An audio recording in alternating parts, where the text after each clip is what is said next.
Hi friends, എല്ലാവർക്കും recipes in മലയാളത്തിലേക്ക് സ്വാഗതം. അപ്പോൾ നമുക്ക് ഇന്ന് ഇൻസ്റ്റൻ്റ് ആയിട്ട് ചില്ലി ഗാർലിക് പറാത്ത തയ്യാറാക്കി എടുക്കുന്നത് എങ്ങനെയാണെന്ന് നോക്കിയാലോ.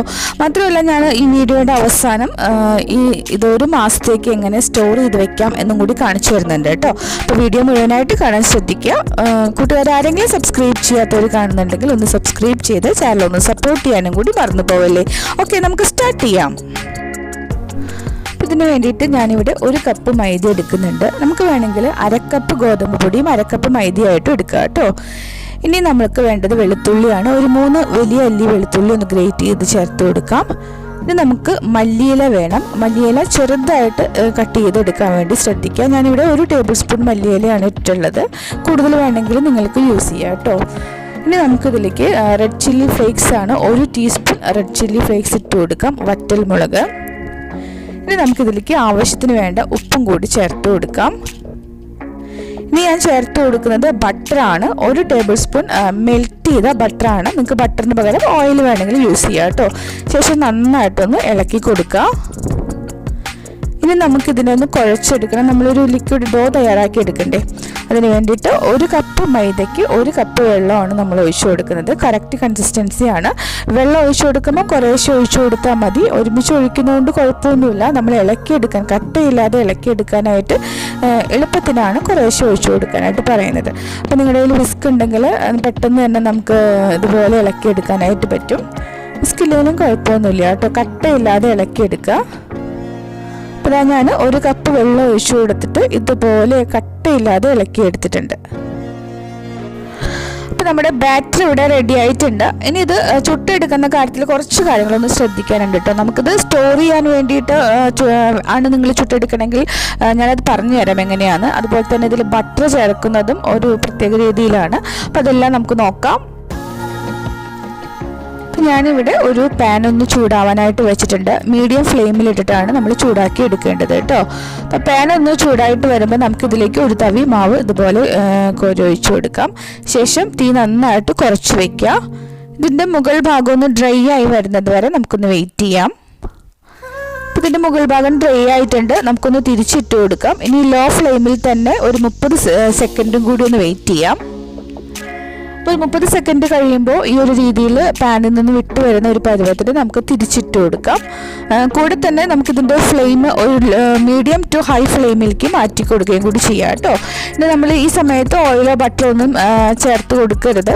നന്നായിട്ട് തന്നെ 2 സൈഡും തിരിച്ചും മറിച്ചും എല്ലാം ഇട്ടിട്ട് ഇതിൻ്റെ കളറൊക്കെ ഒന്ന് മാറ്റി മൊരിച്ചെടുക്കുക. അപ്പോൾ ഇതാ നമ്മൾ 2 സൈഡും തിരിച്ച് മറിച്ചിട്ടിട്ട് അതിൻ്റെ കളറൊക്കെ ഒന്ന് മാറ്റി മൊരിച്ചെടുത്തിട്ടുണ്ട്. അപ്പോൾ നിങ്ങളിത് സ്റ്റോർ ചെയ്യാൻ വേണ്ടിയിട്ടാണ് ഇത് ചുട്ടെടുക്കുന്നതെങ്കിൽ ജസ്റ്റ് ഈ ഒരു രീതിയിലാവുമ്പോൾ നമുക്ക് മാറ്റാം. നമ്മളിതിൽ ബട്ടറൊന്നും ചേർത്ത് കൊടുക്കരുത്. സ്റ്റോർ ചെയ്യുമ്പോൾ ബട്ടറൊന്നും ചേർക്കരുത് കേട്ടോ. അല്ലെങ്കിൽ ഇതുപോലെ ഒന്ന് പൊക്കി പിടിച്ചിട്ട് ഇതിനടിയിലേക്ക് ബട്ടർ വെച്ച് ഇട്ട് കൊടുക്കുക. അതിനുശേഷം 2 സൈഡും പറാത്ത 2 സൈഡും തിരിച്ച് മറിച്ചിട്ടിട്ട് ആ ബട്ടർ എല്ലാ ഭാഗത്തേക്കും ഒന്ന് ആക്കി കൊടുത്താൽ മാത്രം മതി കേട്ടോ. കണ്ടല്ലോ, എല്ലാ 2 സൈഡിലോട്ടും നമ്മൾ ബട്ടർ ഒന്നാക്കി കൊടുത്തിട്ടുണ്ട്. ഇനി കുറേ നേരം വയ്ക്കുകയൊന്നും വേണ്ട. ജസ്റ്റ് ഇതുപോലെ ഒന്ന് കോരിയെടുത്താൽ മാത്രം മതി. നമ്മളിനി അടുത്തത് ചുട്ടെടുക്കുമ്പോഴൊന്ന് ശ്രദ്ധിക്കുക. തീ നന്നായിട്ട് കുറച്ചിട്ടിട്ട് ആ ബട്ടറൊക്കെ ഒന്ന് തുടച്ച് കളഞ്ഞ ശേഷം ഇതുപോലെ ഗ്യാസ് ഒന്ന് പൊക്കി പിടിക്കുക, അല്ലെങ്കിൽ മാറ്റി പിടിച്ചിട്ട് വേണം നമ്മൾ മാവ് ഒഴിച്ചു കൊടുക്കാനായിട്ട്. ലോ ഫ്ലെയിമിലിട്ടിട്ടല്ലേ നമ്മൾ ആദ്യം സ്റ്റാർട്ട് ചെയ്യുക. എന്നിട്ട് നമ്മൾ നേരത്തെ ചെയ്തതുപോലെ ചുട്ടെടുക്കുക കേട്ടോ. അപ്പോൾ ഓരോന്നും നമ്മൾ ചുട്ടെടുക്കുമ്പോൾ ഇതുപോലെ 2 കിച്ചൺ ടവലിൻ്റെ ഉള്ളിലോട്ട് വെച്ച് കൊടുക്കാൻ ശ്രദ്ധിക്കുക. അപ്പോൾ നല്ല സോഫ്റ്റായിട്ട് തന്നെ ഇരിക്കും. അതിന് വേണ്ടിയിട്ടാണ്. ഇനി നമ്മളിത് എങ്ങനെയാണ് സ്റ്റോർ ചെയ്യുന്നതും കൂടി ഞാൻ കാണിച്ചു തരാം. നമ്മൾ ഏകദേശം 1 മാസത്തിലൊക്കെ കംപ്ലൈൻറ്റ് ഇല്ലാണ്ട് നമുക്ക് സ്റ്റോർ ചെയ്ത് വെക്കാനായിട്ട് പറ്റും. അപ്പോൾ നമ്മൾ ശ്രദ്ധിക്കേണ്ടത്, സ്റ്റോർ ചെയ്യാനായിട്ട് നമ്മൾ ചുട്ടെടുക്കുന്ന ചപ്പാത്തി ഉണ്ടല്ലോ പറാത്തയ്ക്ക്, ഒട്ടും തന്നെ ബട്ടറോ ഓയിലോ നമ്മളൊന്നും യൂസ് ചെയ്യരുത് കേട്ടോ. ജസ്റ്റ് മൊരിച്ചെടുത്താൽ മാത്രം മതി. ഇതുപോലെ ഒരു ടിഷ്യൂ വെച്ചിട്ട് അതിൻ്റെ മുകളിൽ ഒരു പറാത്ത വെച്ച് കൊടുത്തു. വീണ്ടും ഒരു ടിഷ്യൂ വെച്ച് കൊടുക്കുക. പിന്നീട് അതിൻ്റെ മുകളിലേക്ക് പറാത്ത വെച്ച് കൊടുക്കുക. അപ്പോൾ ഈ ഒരു രീതിയിലാണ് നമ്മൾ ആദ്യം സെറ്റ് ചെയ്യേണ്ടത്. അപ്പോൾ ഒന്നിൻ്റെ മേലെ ഒന്നായിട്ട് ഈ ഒരു രീതിയിൽ നമ്മൾ എല്ലാതും വെച്ച് കൊടുക്കാം.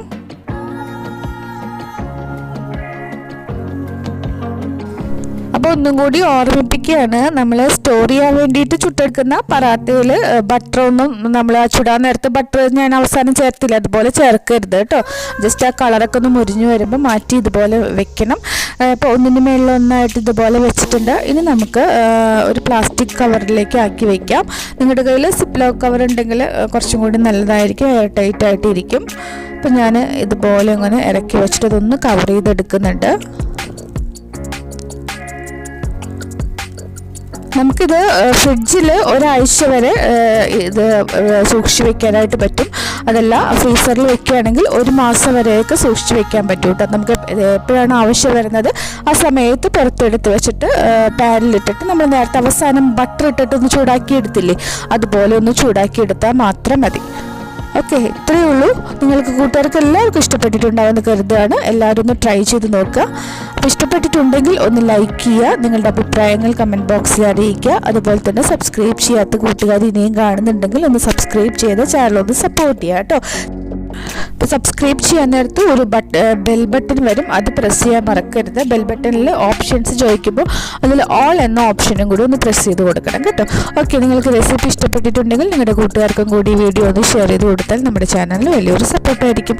ഓക്കെ, അടുത്ത ദിവസം നല്ല റെസിപ്പിയുമായി ഞാൻ വേഗം വരാം. Thank you.